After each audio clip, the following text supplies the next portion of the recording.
Down 911! What hit us? Small asteroid fragments. This morning. How big were those? Those were nothing. The size of basketballs and Volkswagens. This new one you're tracking, how big? It's the size of Texas, Mr. President.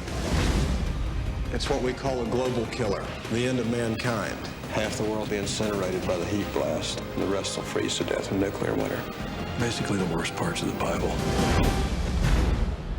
Hitting the rock from the outside will do the job. So, we nuke this thing from the inside? How? We drill. We're bringing the world's best deep core driller. The United States government has just asked us to save the world. We're talking about space, right? Outer space? This is like deep blue hero stuff. I'm there. I'm with you. Beam me up, Scotty. I want all of you listening to know that everything that can be done to wage this terrible battle is being called into service. May we all see these events through with the courage worthy of this challenge. All right, flight directors, I want the go, no, go for launch. Booster, go flight. GNC, go flight. Hey, Harry, you know we're sitting on 4 million pounds of fuel, one nuclear weapon, and a thing that has 200,000 moving parts built by the lowest bidder. Makes you feel good, doesn't it?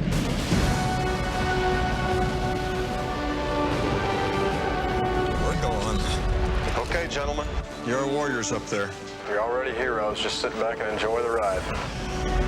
The dreams of an entire planet are focused on the 14 brave souls traveling into the heavens.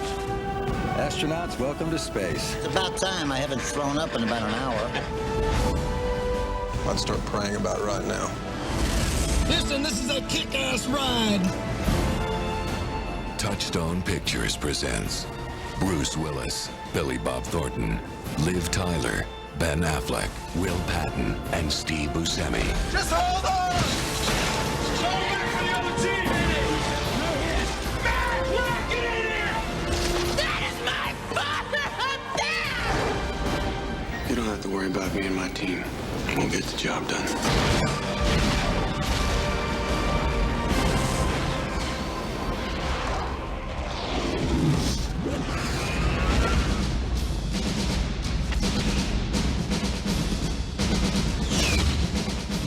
A Jerry Bruckheimer production, directed by Michael Bay. Welcome to today's episode of the B-Movie Club. I'm your host, Kevin. This will be discussing the 1998 action classic Armageddon, starring Bruce Willis, Liv Tyler, Ben Affleck, Billy Bob Thornton. It's an all-star cast, Steve Buscemi. The list goes on and on. Owen Wilson. For those of you joining us for the first time, each week on the B-Movie Club, I discuss certain guilty pleasures and forgotten classics of the past. Go ahead and go to our page on Facebook, Original B-Movie Club. Give us the big thumbs up. Go to our page on YouTube at KD9575. Hit the subscribe button. It's totally free. And don't forget to follow me on Twitter at the B-Movie Club. Get all your latest updates anytime I post a new video. It's kind of a social experience, you know what I'm saying? So don't forget to spread the word. The more the merrier, I always say. Armageddon. In this movie, a giant asteroid the size of Texas is hurtling through space on a direct collision course with the Earth. They make a direct parallel between the asteroid that hit the Yucatan Peninsula 65 million years ago, which effectively ended the reign of the dinosaurs and caused, mammals to flourish, things like that. So what are we going to do? I don't know. We have 18 days to solve this problem. We don't know. We're talking to scientific advisors. It's very upsetting. We can't come up with anything. Finally, a scientific genius steps in and says, here's the plan. if we can get onto this asteroid somehow, dig down deep along a fault line, plant a nuclear weapon in there, we can explode the asteroid into two pieces, and they'll basically, miss the Earth. They'll shoot off in separate directions, miss the Earth, and everything's cool. What are we going to do? Well, they bring in the best deep core driller, guy who works on oil rigs, things like that, to get his advice, to have him train the astronauts who are already, I guess, in preparation. Originally, they were going to go to Mars at some point, but now they're going to use the same technology they already have, coincidentally, to go onto this asteroid and do it that way. Harry Stamper is the best driller. He arrives with his daughter Grace, and he says, hey, you know what? Drilling is more of an art form than a science. You're just going to have to teach us how to be astronauts instead. I'm going to bring my team in, my ragtag gang of misfits from all over the United States. We'll all be here. You can teach us how to be astronauts, and we'll take care of it. Okay. There's also a problem within the deep core drilling group. The number 2 guy, AJ, is a young protege of Harry. They're button heads. AJ's trying to show his independence, if you will. It's very father and son, if you will. AJ is also in a relationship with Harry's daughter, Grace, and that's a bone of contention, as you might imagine. So there's that whole crazy subplot. AJ's always trying to push the envelope. Harry's like, oh, hang on, kiddo. Slow it down, take it easy. So there's a bunch of other crazy freaks. You got Rockhound, who's a genius geologist, but also kind of a perv, essentially. You got Big Bear, who likes motorcycles. You got Oscar, who wears cowboy hats all the time. I don't know. It's all very interesting what they got going on here. So they get them together. There's a lot of hijinks as they're teaching these oil rig guys how to be astronauts. What are we going to do?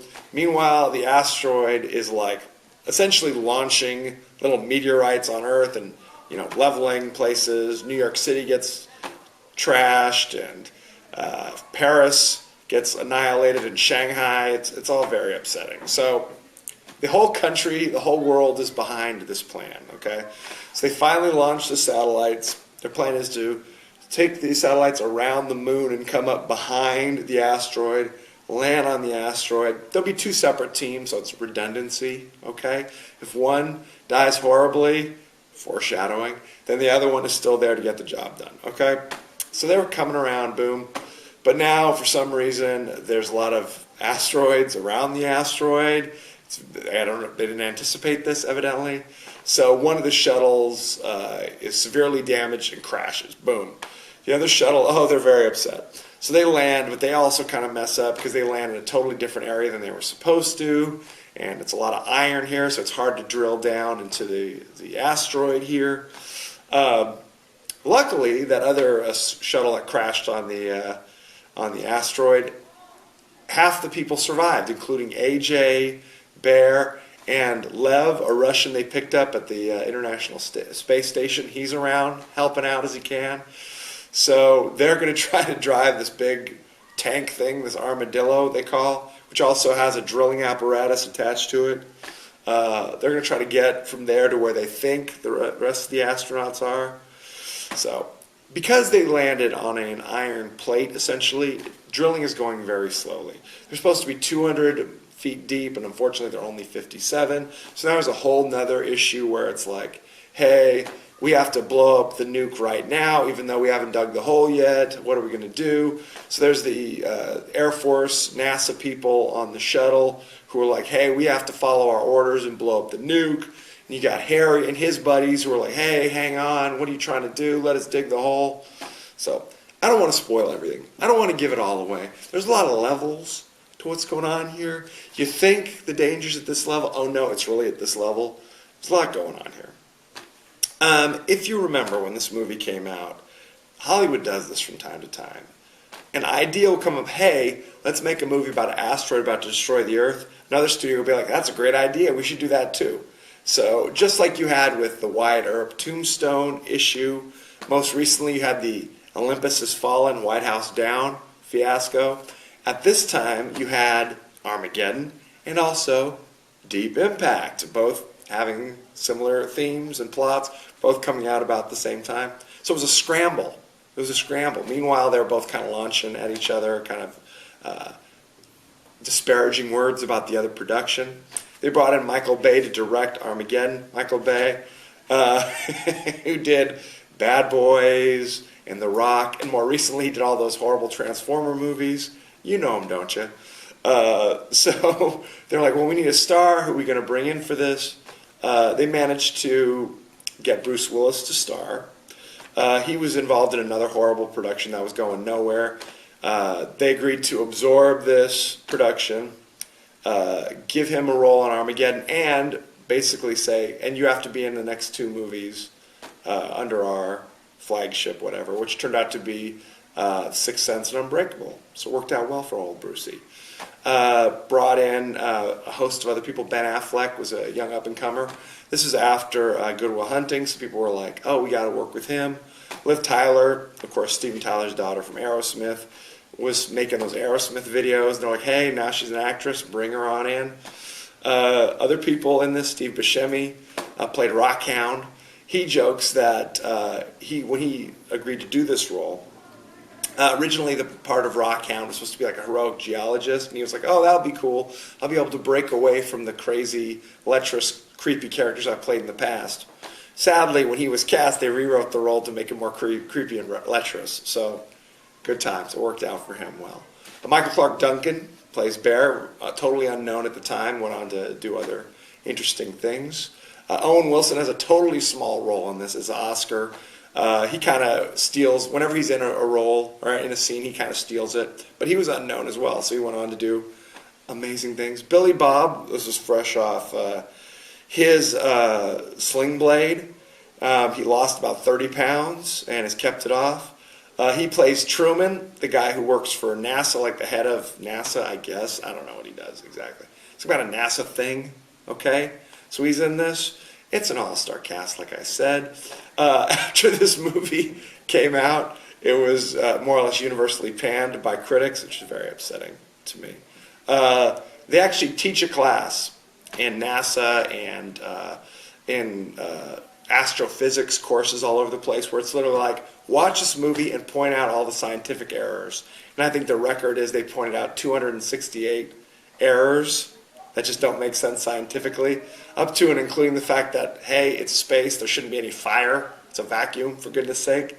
Not to mention, there's no sound in space. Typical things like that, you know? Good times. Almost all the actors in it have disavowed being in it. They asked Steve Buscemi, why did you do Armageddon? He's like, hey, I wanted a bigger house. They asked Billy Bob, why'd you do Armageddon? He said, hey, for the money. But he went on to say, but it's not that bad. Hey. More recently, Michael Bay is like, hey, we were under a strict timeline. We only had 16 weeks to do this movie with all these special effects. We were rushing out there. I would totally redo the entire third act. It wasn't fair to the movie. It wasn't fair to the audience. All sorts of things. This is ridiculous. This movie is hilarious. It's a hoot. It's all you'd want from a Michael Bay movie without all the horrible stuff that you usually get. You know what I'm saying? It has fun characters. Even though the world's coming to an end, it's basically kind of like, hey, good times had by all. You know, it's light, it's fun. One thing I would have totally gotten rid of, the crazy romance between Grace and AJ. Evidently that was shoehorned in there, more or less after the fact, after the success of Titanic. They're like, hey, there's a romance in Titanic. There's got to be a romance in Armageddon. So then you have an incredibly creepy and awkward scene where Ben Affleck is picking up and twirling Liv Tyler while he's singing Leaving on a Jet Plane. It's, oh, God. I would get rid of that scene, to say the least. But, again, it's fun. What do you want? It's not Shakespeare, for God's sakes. Anybody who hates this movie, I think you're being too hard on it. It delivers just what it's supposed to do. And in my opinion, it's a far more entertaining film than Deep Impact. Deep Impact is a lot of pathos, and oh, world's coming to an end. What are we going to do? I haven't spoken to my mother or my father in 20 years. I better take this time to get back in touch. So come on. Come on. This is supposed to be fun. It's about the end of the world. For goodness sake. Needless to say, it currently has a 39% rotten. on Rotten Tomatoes. That is ridiculous. Ebert gave it a big thumbs down, said it was one of the worst movies of the year. Siskel, however, my boy, gave it a thumbs up. They didn't agree. I'm more on the Siskel bandwagon here, if you catch my drift. So rush out and see it. It is still streaming instantly on Netflix. All-star cast. It's fun. What do you want? Okay? Next week, moving away from this wacky genre, we're going to straight comedy. We got Will Ferrell. He's driving race cars. We're doing Talladega Nights, The Ballad of Ricky Bobby. Also streaming instantly on Netflix. Send in your favorite scenes, favorite quotes, comments, and questions, and I may just talk about it on the show. Don't forget movie suggestions. Are there any movies you'd like me to discuss? I'm here for you, okay? You know what I'm saying, homie? So check that out. Don't forget to go to our page on Facebook, Original B Movie Club. Give us the thumbs up. Go to our page on YouTube. And don't forget to follow me on Twitter at The B Movie Club. As you know, I end every episode with a totally out of context quote. And here it is. Well, our object collision budget's about $1 million. That allows us to track about 3% of the sky. And begging your pardon, sir, it's a big-ass sky. So there you have it. That's my Billy Bob Thornton, evidently. So there you have it. Good times had by all. Thank you for joining us. Next week, Talladega Nights, The Ballad of Ricky Bobby. Be well.